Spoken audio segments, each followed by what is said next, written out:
Good morning, friends.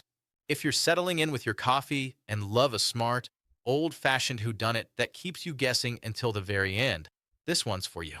Wake Up, Dead Man. A Knives Out mystery marks the return of Daniel Craig as Benoit Blanc, and this time he's facing his darkest and most thought-provoking case yet.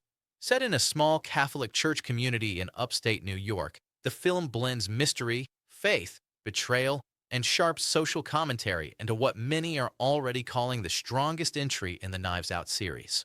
The response has been overwhelming. The film is certified fresh on Rotten Tomatoes with a 92% critic score from over 250 reviews and an even higher 94% audience score. That's a rare combination and a strong sign that this mystery truly connects. And don't worry, there are no spoilers here. Welcome back to the channel. For those of us who grew up watching murder, she wrote or reading classic detective novels, the Knives Out films have felt like a return to intelligent, character-driven storytelling. The first film in 2019 took aim at family greed and entitlement, glass onion-skewered billionaires, and celebrity culture. Now, writer and director Rian Johnson takes the franchise in a darker, more reflective direction. In Wake Up, Dead Man, Benoit Blanc is drawn into a tight-knit church community after a shocking murder takes place on Good Friday. The crime appears impossible, defying logic and forcing Blanc to question not only what happened, but why. Each Knives Out film stands on its own, and that's what keeps the series fresh. This chapter leans heavily into questions of belief, hypocrisy, forgiveness, and moral certainty. Visually, it's striking. Shadowy church interiors, stained glass windows, and carefully framed light and darkness give the film a gothic, almost classical tone. Daniel Craig once again slips effortlessly into the role of Benoit Blanc. The familiar southern drawl and theatrical flair are still there, but this time the character feels more introspective. This case weighs on him in a different way, making this his most personal investigation yet. As always, the ensemble cast is one of the film's greatest strengths.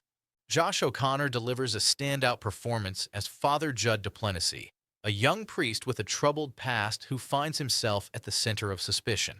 His performance has been widely praised and is often described as the emotional heart of the film. Josh Brolin plays Monsignor Jefferson Wicks, a fiery and deeply divisive church leader whose rigid views have fractured the community. Glenn Close appears as Martha, the devoted and watchful church organizer who seems to know everyone's secrets. Mila Kunis plays the local police chief who brings Blanc into the case. Kerry Washington delivers a sharp and intense performance, while Jeremy Renner portrays a deeply troubled local doctor. Andrew Scott, Kelly Spaney, Daryl McCormick, and Thomas Hayden Church round out the cast, each adding layers of suspicion and intrigue. No one feels wasted. Every character has a motive, a secret, or a reason to lie. Critics have responded very positively.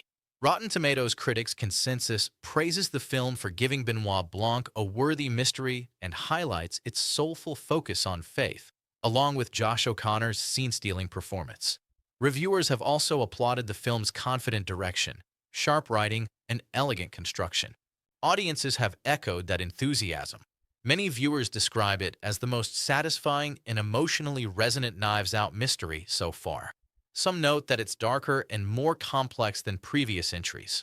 But for many, that's exactly what makes it stand out. What truly elevates Wake Up, Dead Man is that it's not just interested in solving a murder. It's interested in understanding people.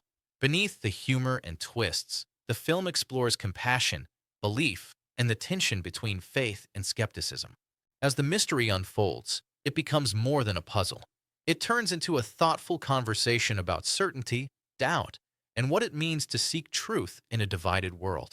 So, is Wake Up, Dead Man the best Knives Out film yet? Based on both critical and audience response, many would say yes. It's darker, deeper, and still wonderfully entertaining. If you enjoy mysteries that respect your intelligence and stay with you long after the credits roll, this one is absolutely worth your time. Have you seen it yet? Which Knives Out film is your favorite so far? Let me know in the comments. If you enjoyed this breakdown, give the video a like, subscribe for more classic-style entertainment stories, and hit the bell so you don't miss the next one. Thanks for watching. Stay cozy, and I'll see you next time.